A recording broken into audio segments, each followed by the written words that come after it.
Please subscribe this channel and like and share my videos. বিদেশী ন্যায়াধিকৰণে বিদেশী বুলি ঘোষণা কৰা বিদেশীৰ আত্মীয়ৰ নাম নাথাকে ৰাষ্ট্ৰীয় নাগৰিকপঞ্জীৰ খচৰাত। বিদেশী ন্যায়াধিকৰণে বিদেশী বুলি ঘোষণা কৰা 4288 গৰাকী বিদেশীৰ কোনো অঙহী বঙহীৰ নাম নাথাকে নাগৰিকপঞ্জীত।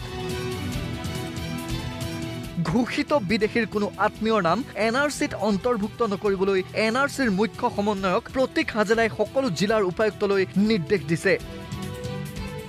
যোৱা 2 মেত সকলো জিলা উপায়ুক্তলৈ দিয়া নিৰ্দেশ পত্ৰখন এইখন। পত্ৰখনত স্পষ্টভাৱে আছে ঘোষিত বিদেশীৰ বাই ভনী আৰু নিকট আত্মীয়ৰ নাম এনআৰচিত অন্তৰ্ভুক্ত নকৰিব।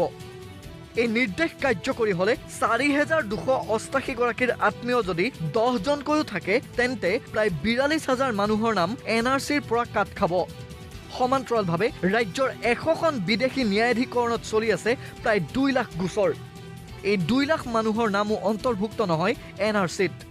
সকল মানুহ বিদেশী ন্যায়াধিকৰণ ইতিমধ্যে ডিক্লেয়াৰ্ড ফৰেনাৰ কৰি দিলে, তেওঁলোকৰ নাম এনআৰচিত নুঠিব। সেইটোক লৈ কোনো ধৰণে ছাবজুডিচ নাই, কোনো ধৰণে ভাই ভনীৰ ক্ষেত্ৰতো কোনো ষ্টে হোৱা নাই, কিন্তু কেছ ৰজু হ'ল।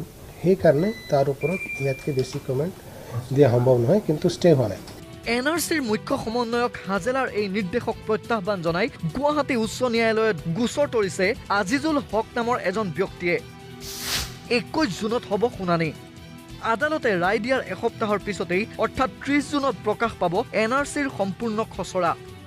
3,29 লাখ লোকক সামৰি প্ৰকাশ পাব খচৰা। সম্পূৰ্ণ খচৰা প্ৰকাশৰ বাবে সাজু এনআৰচি কৰ্তৃপক্ষ। শুকুৰবাৰৰ পৰা আৰম্ভ হৈছে টেবুলেশ্যন সম্পূৰ্ণ হোৱাৰ পিছত অহা 30 জুনত প্ৰকাশ পাব এনআৰচি। 30 মে ভিতৰত আমি যিমানখিনি আমাৰ শিডিউল্ড কাম আছে ভেৰিফিকেশ্যন, সেইবোৰ আমি কাম কমপ্লিট কৰি লওঁ। তাৰপিছত 1 মাহ সময় আমাক লাগিব, য'ত আমি ডেটা এণ্ট্ৰি কাম 30 মেলৈকে যোৱাকালিলৈকে আমাৰ শুনানিবৰ শিডিউল আছিলে।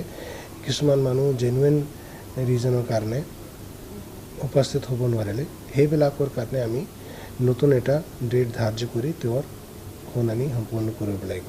সম্পূৰ্ণ খচৰাত নাম নথকাসকলে নাম অন্তৰ্ভুক্তিৰ বাবে কৰিব লাগিব আবেদন। জুলাই মাহৰ প্ৰথম সপ্তাহৰ পৰা কৰিব পাৰিব আবেদন। যিসকল মানুহ এনআৰচিত এপ্লাই কৰিছিল অলৰেডি আৰু তেওঁলোকৰ নাম উঠা নাই, তেওঁলোকে ক্লেইম কৰিবলৈ পাব। কিন্তু তাৎপৰ্যপূৰ্ণ বিষয়টো হৈছে এনআৰচিৰ বিভিন্ন শুনানিত উপস্থিত নহল 1,30,000 লোক।